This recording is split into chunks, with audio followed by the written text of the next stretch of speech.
So all this talk about hyperbaric oxygen, biohacking, biooptimization, what program do I follow? Is that program static? Do I keep it the same all the time, or do I change it periodically? I get this question so often about what is the plan or the protocol that I follow? And the real answer is it changes throughout the entire year, as should yours. Why? Because the therapies that we choose to do in our lives, whether it's the nutrition plan we're following, or the fasting plan we're following, or the supplement plan we're following, or the hyperbaric oxygen, or the red light, or all the different things that we could be doing. The whole point of these different therapies and strategies is to help improve my health. However, there's also life that's constantly going on around me. My workload changes periodically, my stress loads change periodically, my fitness levels change periodically, my travel schedule changes periodically. And so really the way I look at this is I want and demand a very high level of health. However, my life circumstances are always changing. So as my life circumstances are changing, which therapies and modalities do I need to make sure that my health stays consistently high even though life circumstances are very variable? And I try to create a plan and a program for my own health to help match those. And I want you to be able to do the same thing. So I'm going to share with you what I've been doing recently and what I plan to then do coming up here in the fall. Outside of the last week or so where travel has been really high again, the most of my summer, the intensity of my typical weeks and days have really decreased. In other words, my travel schedule had decreased quite a bit, my writing schedule, my speaking schedule, a lot of the things that demand high levels of energy for prolonged periods of time, I've been much more so in a recovery mode for the last few months. And as a result, I've looked at that as an opportunity for me to try to catch up and get ahead of what I know is going to be coming again in the fall. So what did I do? I used that time to shift my diet. I used that time to shift my IV structure. And I've used that time to shift my hyperbaric plan in a way to try to create more recovery in my downtime so that I'm now more resilient to go into my fall. So diet-wise, what I've chosen this summer is a diet variation that's included more carbohydrates than I normally eat, although I've continued to do intermittent fasting consistently. So my carbohydrate intake is outside the standard ketogenic diet. I'm getting somewhere around 150 grams of carbs a day. My protein levels are also pretty high. I'm getting closer to like 200 grams per day, but I'm still intermittent fasting somewhere between 14 to 18 hours every day. So still giving my body a chance to have a break from food for prolonged periods of time, followed by a relatively short eating window. And I believe most of us need to be doing some amount of fasting pretty regularly regardless. But this summer, I've really chosen not to do any block fasts, no prolonged catabolic activity, no prolonged breaking down activity cellularly. It's really been more anabolic, higher levels of protein, higher levels of carbohydrate, giving my body a chance to really rebuild. Along with that, I've done a tremendous amount of hyperbaric. I've used this time to really incorporate one of my clusters of hyperbaric sessions. So I've literally done almost 60 hours of hyperbaric in the last 8 weeks. I do that by doing 90-minute sessions, usually twice a day, so close to 3 hours a day, 5 or 6 days a week for the last 7 or 8 weeks. I really wanted to use this time for recovery and healing.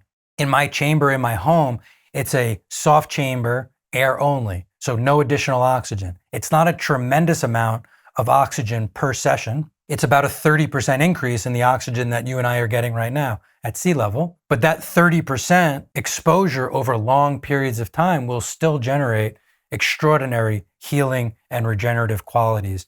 And so rather than 2 atmospheres for 60 minutes or 1.75 for 60 to 90 minutes, I'm really doing 1.3 atmospheres at 21% oxygen at 90 minutes 3 times a day, 5 or 6 days a week, in order to accumulate my time under pressure, creating this surplus of oxygen for my healing and recovery. And I have found it to be very regenerative. In fact, my sleep has been epic for the last 7 or 8 weeks. By the way, I'm not necessarily saying don't use supplemental oxygen. You certainly can. In my chamber setup at home, I typically don't use it.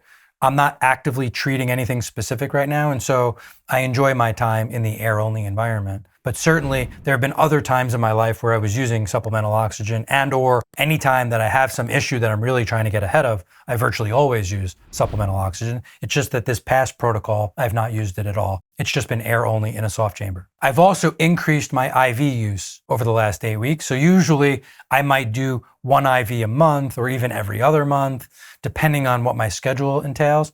But I've been using the last few months as a time to detoxify as well. So I've been using glutathione both through IV as well as topically regularly this summer because I want the opportunity while I'm recovering to also detoxify. While my diet is very clean and I do my best to avoid environmental toxins, I also know that there's no way I can avoid every toxin in our environment. I can't eat perfectly every time I consume food. And so periodically throughout the year, I try to find opportunities for detoxification. And I really enjoy when I can do some detoxification and some regeneration simultaneously. I think those go really well together. And so I've used this last month as a time to do that. So rather than 1 IV a month or even less, I've been doing 1 to 2 IVs a week for the last 8 weeks to really start promoting and rebuilding that system, giving my body that chance to detoxify while still fasting, getting all this hyperbaric oxygen, and then upregulating my protein intake and my carbohydrate intake,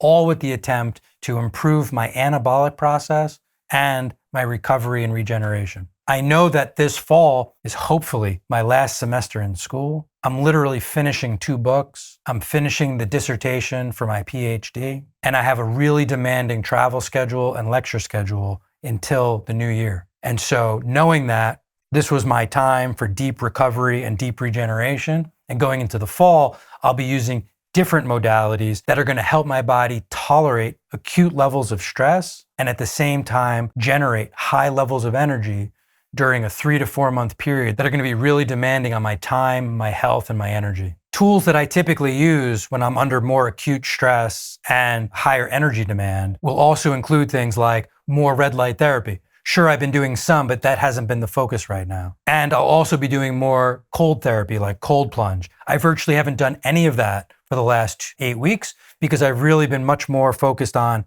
a parasympathetic recovery and regeneration period of time. Cold plunge is a great therapy. I love it, but it's much more sympathetic. It creates a stress response in our body. It's a healthy stress response, but it's a stress response nonetheless. I will use that this fall much more intensely because I'm looking for that boost for energy production. So cold plunge will be a higher use in the fall. Red light therapy will be a much higher use in the fall.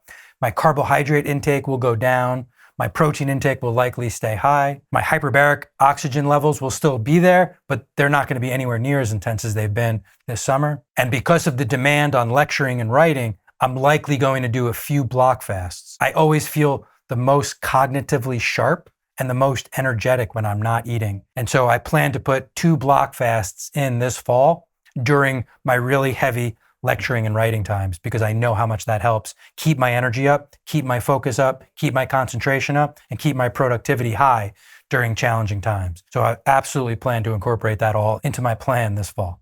Throughout the year, I always have some amount of red light therapy as part of my protocol. Sometimes I use higher density light with less heat. So let's say red light bed, which is still warm, but it's not hot, versus infrared sauna, which also has red light as associated with it, but it's much more of a heat-related tool. So this summer, because I've been working on some of my detox and my recovery, sauna has been a much bigger piece of my summer protocol. As I move into the fall, there will be less sauna because I'm going to get away from some of the detox pathways into some of those more energy-related productivity benefits of red light versus the detoxification benefits of infrared and heat. And one last note with regard to these next 2 protocols. Over the summer, I've basically, for the most part, taken a break from methylene blue. My immune system has been strong. My energy demand has been lower. And so outside of the travel I've done in the last week and a half, where I added a little more methylene blue, the majority of the summer, I've really taken a break from it. Whereas in the fall, I know that that will be something I start using much more frequently for that synergy between the fasting, the block fasting, the methylene blue, the red light, all of these therapies that are real mitochondrial driven therapies to improve energy production, to improve focus and concentration, to keep my immune system tip top during a very high stress period in my life methylene blue actually helps to cover all of those bases. So that will certainly also be a much higher push for me this fall. So that is the Jason superhuman protocol, because it's individualized and it's varied. It changes over time because I change over time. It changes over time because my life changes over time. And I create an adaptable, changeable program over long periods of time to help match my needs, which are ever changing. And so if my needs are ever changing, my protocol needs to be ever changing, and so does yours. And here are some of the thought processes that I use for mine, hoping that that helps you figure out what you need for yours. Thanks again for your time and attention. I hope you enjoyed the video, and we'll see you next time.